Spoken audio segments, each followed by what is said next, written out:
My guest today on the Crested Butte is Home podcast is Mary Boddington. And for those of you who don't know Mary, she is an incredible snowboarder. So we talk about her career in snowboarding that brought her to Europe to compete there.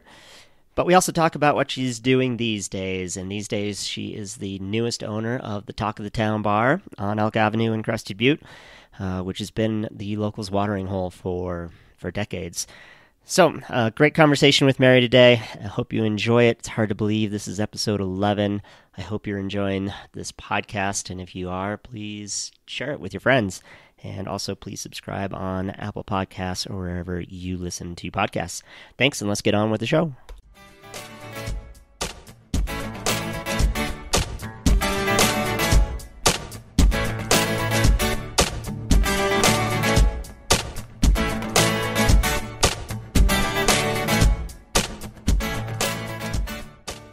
Today on Crested Butte is Home, we are here with Mary Boddington. And Mary, could you tell us a little bit about yourself, where you grew up, and how you got to Crested Butte? Absolutely. I grew up in Colorado Springs, born and raised in the same house that my parents still live in. And I graduated high school and stuck around there and worked for a little bit. Wasn't quite sure what I wanted to do. College was always in the works, but I did decide that I wanted to come to the mountain town to snowboard every day for at least one winter. And then, like everybody else, I came here and stayed for a summer and haven't left. And it's been 14 years now. How'd you end up here versus some other? That's a good question, because even though was just in Colorado Springs, which is right over there, for the longest time, front rangers didn't really know about Crested Butte. Yeah. And I just rode like A Basin and Keystone, and because that's also closer, you can do day trips. Yeah. Totally. We're just far enough away that, and that's what's so awesome about this place. We don't get flooded with day skiers. Right.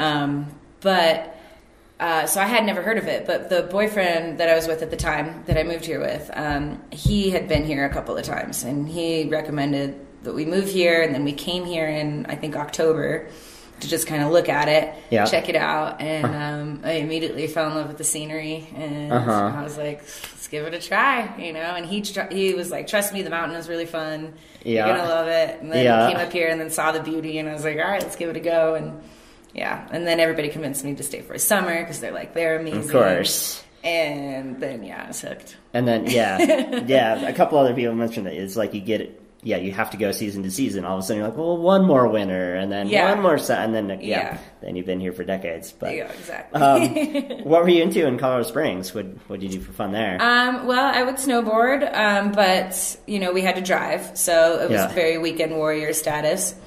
That then skateboarding, I have two older brothers, and they both skateboarded, and so I wasn't too far behind them in age, and so I just tried to do everything that they were doing, including wearing boxers, and zagged my pants and tried to be a boy as much as I could. Were you like, were there other girls skating, or were you like the only one? There was some, there was a couple of us, but oftentimes I was just like the annoying little sister chasing my brothers around. So we'd skateboard. I didn't really ever mountain bike much. We did occasional trips, family trips and stuff, but not a whole lot of that. Mostly it was just kind of skateboarding. But I played basketball and ran track in middle school and some of high school. Yeah. So you're an athlete. Yeah. Do you still skate, like here in Crested Butte? Yeah, a little bit. I as we talked about a little bit, I'm kind of accident prone, so the older I get, the less and less I skate, I suppose. Yeah. At least on ramps, but I love cruising around, because it's a little taste of snowboarding in the summer. Yeah, totally. Yeah. I saw somewhere that you're into horses too? Mm-hmm. Yeah, I've ridden horses my whole life. I guess I should have said that. It's one of those things because it's so natural to me. I just kind of we got so many things going on. But I started riding horses when I was like 8. And I did English equestrian in the Springs, so like jumps and stuff like that. Yeah, and then came out here and didn't find my horse connection for the first like 5 years, but was going crazy because when you're driving around anywhere on the highway, there's horses everywhere. Right. And I was like, somebody's got to have a horse that they want me to ride, that they don't have time to ride. There's got to be a connection. There's got to be a way. Right. And eventually I met some friends, and they started letting me ride their horses and taking me on trips with them. And so that's been really cool. And that's all Western out here. Right. So that's just trail riding. And that's been like a whole new experience, because English and what I was doing before was in an arena. And English is very like proper, you know? Right. And then now this is like loose rain cowboy up in the hills, you know, drinking whiskey. Right. It's awesome, yeah.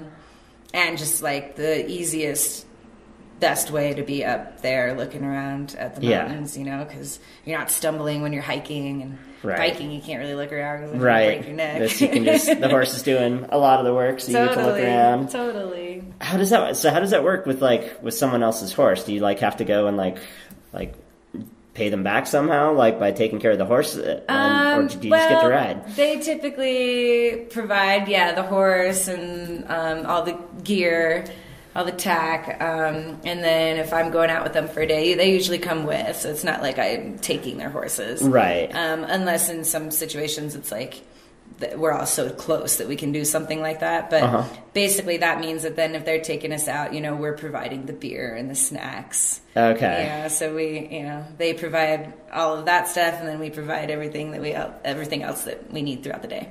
Gotcha. Yeah. That makes sense. That works out for everybody, I guess. Yeah, totally. So let's talk about snowboarding. Switch it up. Let's go to winter. Cool. So you grew up snowboarding. You just mentioned that. So you moved here and you started to do snowboarding competitions. Yeah. And I guess I didn't really grow up snowboarding. I started doing it when I was 12. Okay. Because I'm one of 4.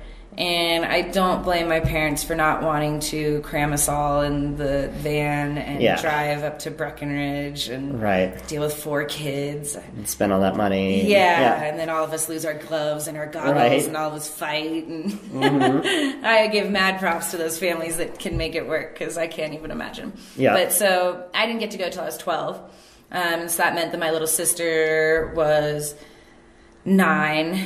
And so that was the youngest, so that's a little bit more doable, I'm sure.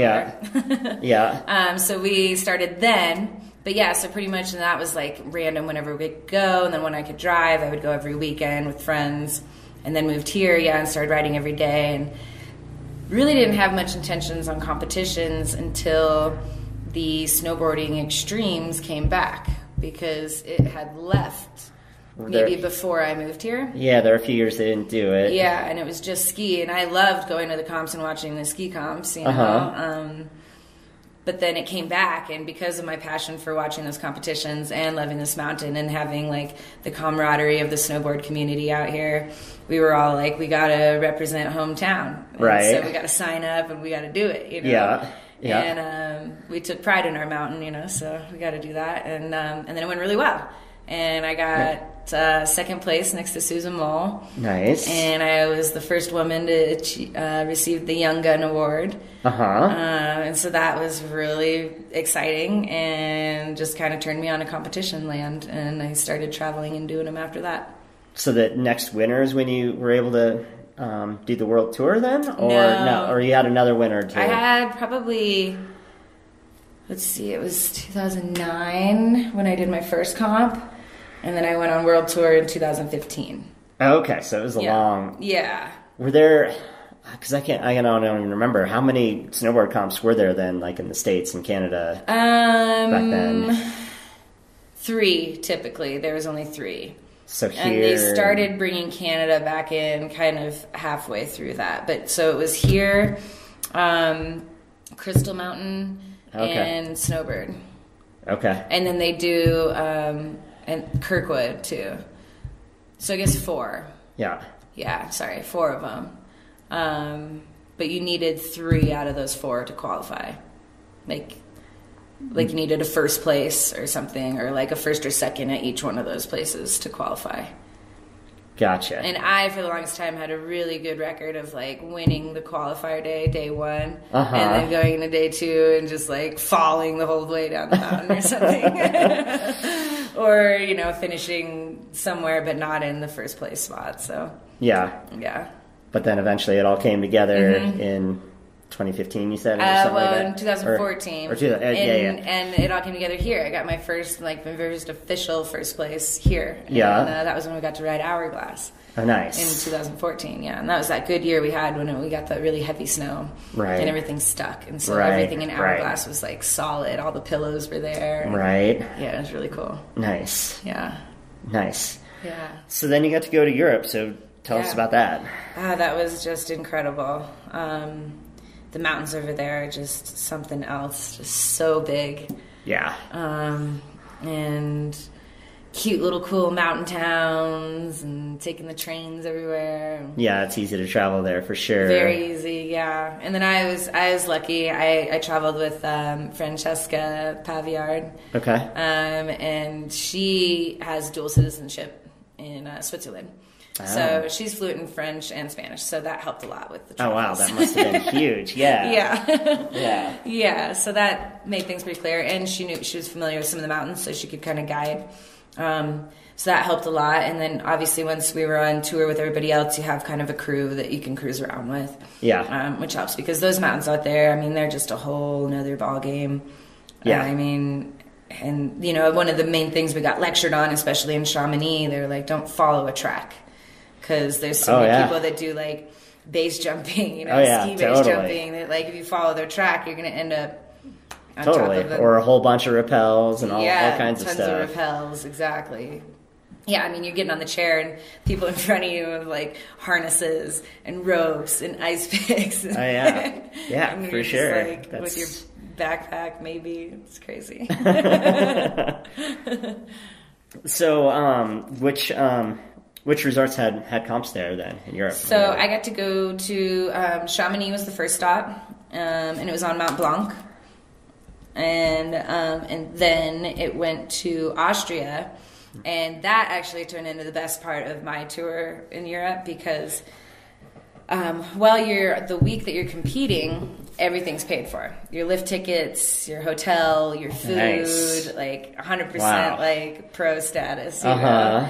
And so that also can, be prolonged if there's weather days in between and they can't run the comp. Yep. And so Austria turned into a couple of weather days at the first stop, and then they were also having a tough winter, and so their usual venues I don't think were available. So they had us in this sort of smaller venue, and then there was a couple of big crashes in the beginning of the competition that kind of just like screwed up the landing area that they knew a lot of people were going to go, and so they decided that was going to be too dangerous to have people run the comp and potentially land in bomb holes because they had to heli a girl out, so there was like footsteps everywhere and like all this, it just a mess. And so they canceled the comp, and so that turned that first part into like a week and a half free trip. And then they moved us to another mountain, and then this guy was in an avalanche in the comp. It like broke on him in the middle of this kind of shelfy section. He had to pull his airbag and everything, but he was fine. But then they had to cancel that. They canceled that one again, and then it just started dumping. And so like we had basically like a free 2.5 week trip in Austria. Wow. Yeah. Awesome. So that was just amazing. Yeah. And those mountains are incredible. Austria was my favorite place, I think. Really? Over Chamonix? It just had like kind of a different feel to it. Like it wasn't as high intensity kind of gnareness all the time. It had the mountains itself too. I felt just had more like crazy gnar up top, and then the rest of the way down is super flowy, bouncy, like so you can kind of get a mixture of it all, and you're not kind of just like intense the whole time, like not knowing where you are. But that could have also been that Chamonix was the first stop for me, and those mountains, like we were saying, are so intense to take in. Those in particular too. Those ones in particular. I still had a blast in Chamonix, and it was amazing. But Austria was just super fun. And then we went to Andorra. Okay. And we had 2 comps there because they staged what would have been the Austria comp in Andorra. They moved it. Okay. So, but on just 2 different venues. Nice. And so that was exciting, and that area was really cool. It actually kind of reminded me of Colorado in a way. Yeah, Andorra, I briefly spent some time there, and I could see that. Yeah. A little bit. There's a little less alpine, a little less huge. Yeah, more trees. Yeah. And just kind of looking out at the terrain and kind of like remind me a little bit more of home. Yeah. Yeah. Well, let's take a quick break.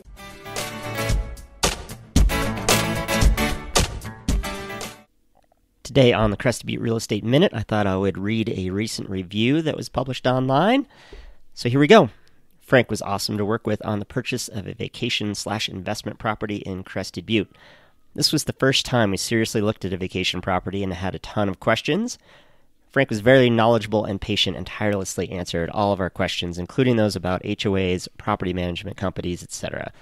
He has great insight into the local Crested Butte market and helped us find a property within our budget and never tried to upsell us. Highly recommended. Thank you so much, Derek and Kristen, from my hometown of Golden, Colorado.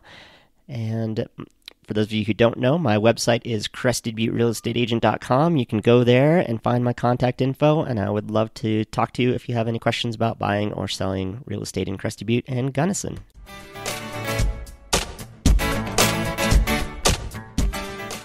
Let's change the subject a little bit. On a bad note, it's a good note too, but you broke your femur recently, so tell us a little bit about how that happened. Yeah, it's a bad and good thing, I guess. A lot of good things came out of it, and I was extremely lucky in an extremely unlucky situation. Mm-hmm. A lot of things could have been worse, so I, from the get-go, have always counted my blessings for that. Yeah. We were snowmobiling out in the backcountry, and I didn't see a hole that was melted out from the creek bed, and just kind of didn't realize it until I was going in, and then just T-boned the uphill side and flew forward, and I guess maybe my knee must have gotten caught, or my foot must have gotten caught maybe. In the foot pegs, yeah. Excuse me. And so I flew forward and hit the handlebars, and that just demolished my femur. Yeah. Broke it in half, and then broke the top half in half, and then tossed me off into the snow. And I knew right away that it was broken. It wasn't just a bruise, yeah. No, it was one of those when you get hurt and it's really intense pain and you're waiting for it to subside, and it usually does, and then you're like, okay, I can breathe. It just didn't do that. Right, so I was like, okay, something's really wrong. And so then it was a whole ordeal. I had to lie out there for 2 hours until search and rescue could get to us, because there was no moving me. Like, the crew we were with, like, they couldn't get me out of there. Yeah. You know, unless it had been compound and I had threat of bleeding to death or something. Yeah. But that wasn't the case, so they got me comfortable, got me dry, as comfortable, I guess, as they could have gotten me. And then got me out. They did an amazing job. Search and rescue did a good job. So you said 2 hours by the time you called and they got you? Yeah. That's really good. Yeah, it's not bad. You had cell phone service, I think. Yeah, that benefited that. Huge. You know, if we were in other areas, which, I mean, that's pretty close. You know, where we were, and like, it was probably only, 12 miles out, would you say? Yeah. And that's close compared to how far you can get out. Oh, yeah. On a day, yeah. You know? And majority of the places we go, there's no cell phone service. Exactly. I mean, I barely get cell phone service at my house. Right. Yeah. You know, so we're just lucky with it over there. And so that helped, because they were able to, you know, communicate with them, and they were able to tell my guys, like, what to be looking for and what to do to help me. Yeah. And so then they had to, you know, do their protocol to gather everybody to come up, and then it was a 2-hour evacuation after that. Okay. So about 4, and then by the time I got to the hospital, it was probably about 5 hours. Yeah. 6 hours till surgery. Sure. So it was quite the ordeal. But like I said, so many things could have gone way worse. Yeah. And I'm super grateful and thankful to everybody that helped me that day. It still is something I remember, like, piece by piece. I could go into detail and take up your whole review. I'm sure. Well, we don't.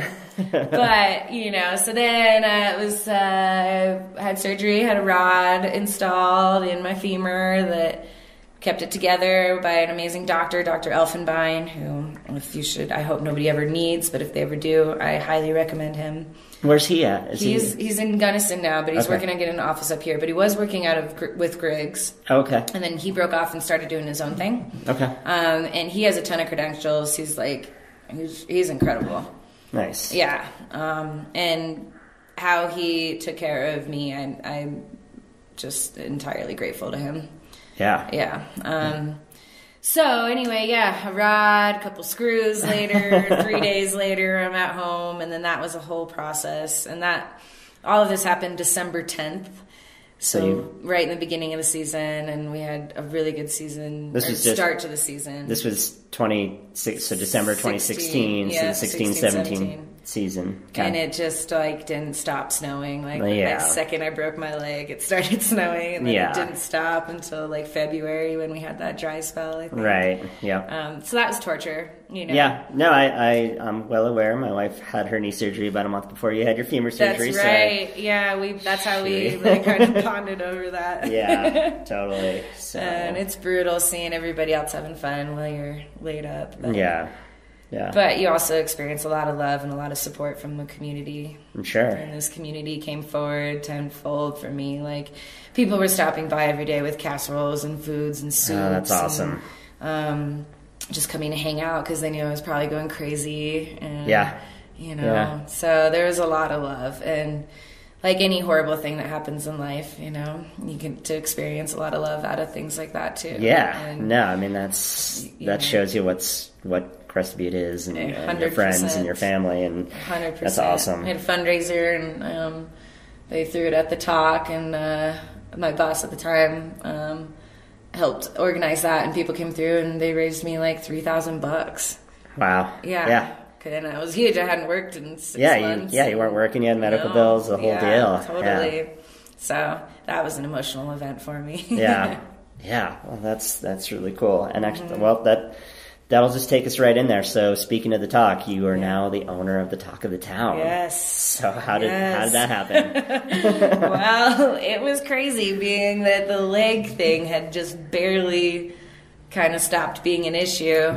In July last summer, Joel, my old boss, came to me and said he wanted to sell, and that either I was going to buy it or he was going to put it on the market. And it was important to him to keep it in the family because the Talk has been passed down from owner to worker from the beginning. How many times? So I'm number 4. Wow, that's super cool. Yeah, and so that's why he was like, it's really important that we do it this way. But if I wasn't interested, he was, you know, ready enough to move on with his life that, you know, he would have put it on the market, would have sold. And who knows, they might have kept it the same. They might not have, though. You know, it's their space. They can do whatever they want. Sure. But the Talk is, you know, it's just always, it's been 35 years. We had the 35th anniversary in December.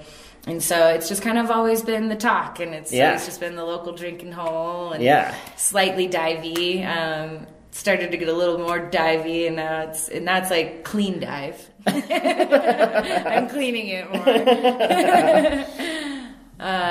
But you know, it's okay because that's, you know, people just want somewhere like mellow to relax. There's no dress code. You just be who you are, and I think lots of tourists respond well to that, and obviously the locals need a place like that to go, you know? And so I couldn't let that go away, and I've worked there for 8 years, and so I cared about it. And, and I had also thought about it. I'd kicked around the idea, like, could I do this, you know? And then the opportunity was there, and at the end of the day, I said, you know, I love Crested Butte, and this is where I want to be. This is the community I want to be in.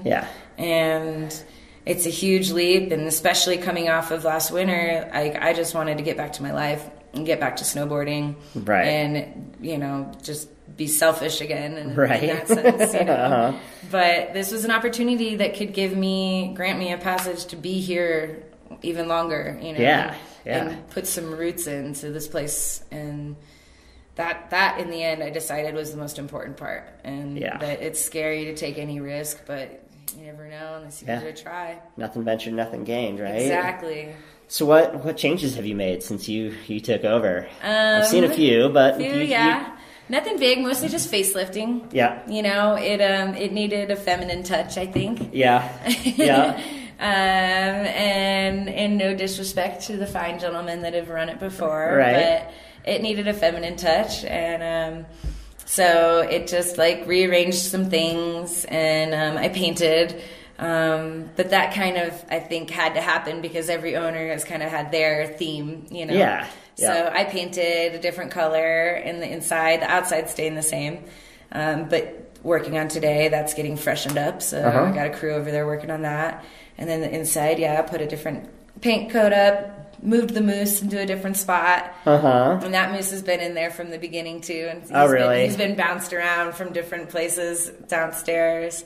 And his name is Waldo Peckerhead. That's something new. This is good to have some local knowledge totally. now. He's a Canadian moose. Okay. He was gifted or a friend of Donner, the woman who owns the building still and started the bar back in '82. Her friend called her up, I believe, if I'm remembering this correctly, called her up and asked her if she wanted this moose. She found this moose at like a garage sale or something. And it was like, do you want this moose for the bar? And so some way or another, they got the moose down from Canada, and he's been in the bar ever since. Wow. Yeah.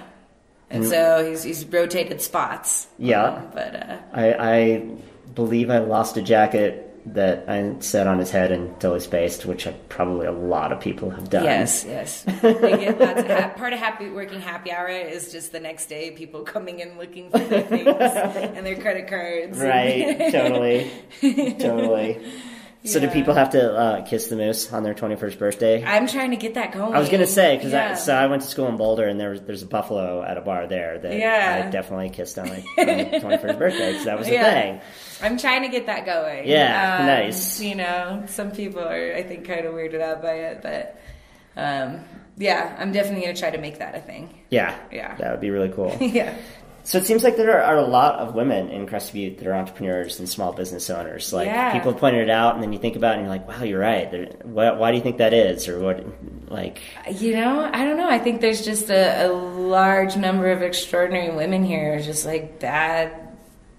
Yeah. Say ass. Bad. Sure, you can say badass. Badass. There's a lot of badass women up here, and they're just, out to do everything that they can possibly do. The same thing that I said, to ensure their life here. Yeah. And I think that I don't know. I think it's a mixture of that, and then this community just being not so much stuck in these old traditional ways that you have to be, a man to accomplish some things like that or something, I don't know. And not that that's like that in a lot of other places, but it is still very much alive, Yeah. Have you experienced that? Like, if you called a distributor or something, they're like, who are you again? Or there's been some things for sure.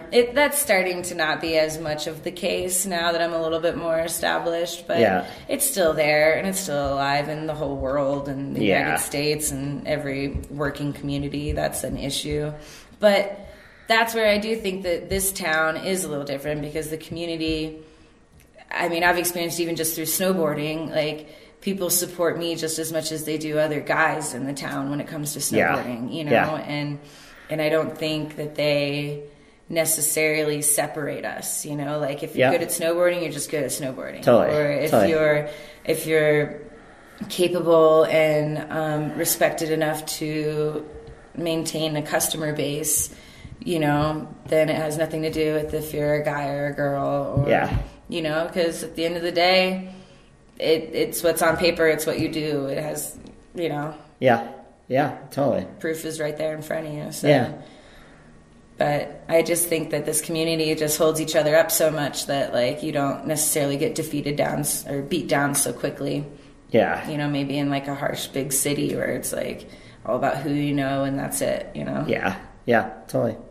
What, so the talk of the town is, it's a bar that stays open late, usually, and you're the owner, so you're probably there late. How's that working for you and your snowboarding and Well, that balancing? Was tricky this winter, for sure. Yeah. But I'm really fortunate because we have an extremely good crew there. Yeah. And everybody that's been working there has been there for a long time, and I trust all of them. I really do. At the end of the day, that's what it comes down to, is I trust them. And I figure as long as I line everything up properly to ensure that they're staffed up, that there's a door guy, that there's a backup bartender, that I've ordered everything properly, and that everything's stocked up. Totally. Everything that I can do to prep them to have a successful night, and then trust them and turn away and go home. Yeah. Which is the hardest part when it's your baby and it's your money and it's your business and your liability. But with trust, and I know that I know that I can trust them, and I know that I have to, because snowboarding is still such a part of my life. And that was the thing I debated the most with going into this. Sure. Balancing your time. Because I know I need it. You know, snowboarding is that's my therapy. Yeah. You know, so I know that I can take a step away, and I just have to trust them, and I know that I can, and so there's no reason not to. Just go home, and they'll call me if they need me. Yeah. I live in town. I can be over there in 2 minutes, and otherwise, I know they got it, you know. That's awesome that you have, you know, people who you can trust and are there, know what they're doing. Yeah. Because that's the whole key. I've known enough business owners, like, when you don't have that, then you gotta be there. Then you're chained. Yeah. For sure. Totally. And that just seems miserable to me. Yeah. I mean, I prided myself on working like 3 days a week. You know, totally. Picking up shifts here and there, but like I was very much on the like me program where like I wanted to make sure that every day was a snowboard day, and like you know, if I didn't want to work late, I didn't have to. And obviously there's days that I have to be there late, like the busy crazy nights I'm there. Sure. Yeah. But you know, that's okay. And a lot of that's also just self-control. Like if I'm there till late and tired, but as long as I'm not drinking too much, then you know, I can kind of balance it a little bit. Totally. So it's a good exercise in self-control too. I was gonna. Yeah, I know that would be hard to own a bar and everyone's partying and not get sucked in too. Totally. So I'm learning all sorts of fun new things. Yeah. Well, that is awesome. Well, congratulations again on being the new Talk of the Town owner. And let's start to wrap it up. And we've already kind of talked about this and touched on it, but Crested Butte is home for you. So why do you still choose to make it your home? Oh man, there's so many reasons. Yeah. Well, we've already talked a great deal about the community, but then these mountains are something special. Yeah. And to be able to access them so easily, and just even look at them from whenever you get like a view through a window. Like, there isn't a day that I don't look up at even Crested Butte from town and I'm not like, wow, that's a beautiful mountain, you know. I know, like, even years later. Yeah, it's been 14 years and my whole life in Colorado, and there just still isn't a moment that I'm not utterly amazed by the beauty. Yeah. Yep. Well, what if someone wants to learn more about you and your snowboarding and Talk of the Town? Where could they go? Some websites or anything? I'm working on getting a website for the Talk going. We don't have anything yet other than Facebook and Instagram. Okay. So Instagram, it's the Talk of the Town Bar, and then Facebook, just the Talk of the Town. And there shouldn't be too. Well, I guess there is some others out there in the world, but it's just pretty easy if you do the Talk of the Butte. Yeah, it's crazy. There's a lot of the Talk of the Towns. But if you Talk of the Town Crested Butte, they'll all pop up. So yeah, Facebook and Instagram I think is the quickest and easiest way. Okay. And then maybe YouTube, my name. There's a few other interviews and cool things that I've done on there. Okay. So they could see some snowboarding stuff through that. And that'd probably be the quickest and easiest route. Cool. Yeah. Anything else I should have asked or that you want to tell us about? I don't know. I'm looking forward to summertime there. We're going to have live music every Thursday and Friday, happy hour. Nice. Free at the door, and we'll have the patio set up and lots of drink specials, and it should be a nice summer. Excellent. Yeah. All right. Well, one last question. Who else should I interview? Is this on the record? Yes. Jeez. Well, like we were saying, I think you should interview Carson at the Stash. Okay. All right. I will check him out. Awesome. Cool. Thanks, Mary. Thank you, Frank. All right.